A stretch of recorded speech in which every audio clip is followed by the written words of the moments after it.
jechootaa fi gaaleewwan waaqaan wal qabatan kanneen ilaalame afaan Ingiliffaa afaan Oromootiin maal jedha tokkoffaanii as God is my witness. As God is my witness maal jechuudha? Waaqni ragaa kooti jechuudha. Waaqni ragaa kooti jechuu barbaadan afaan Ingiliffaatiin as God is my witness.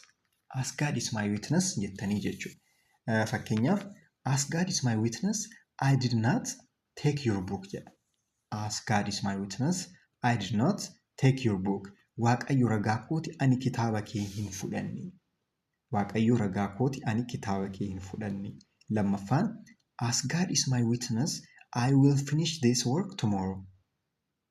Today. As God is my witness, I will finish this work today. Waaqayyo ragaa kooti hojii kana har'a nan fixaa jedhaa jechuudha.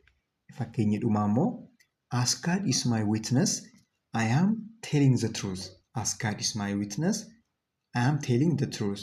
Waaqayyo ragaa kooti ani dhugaa koon dubbachaa yeroo kana ani dhugaan jedhee kan jedhu agarsiisaa jechuudha.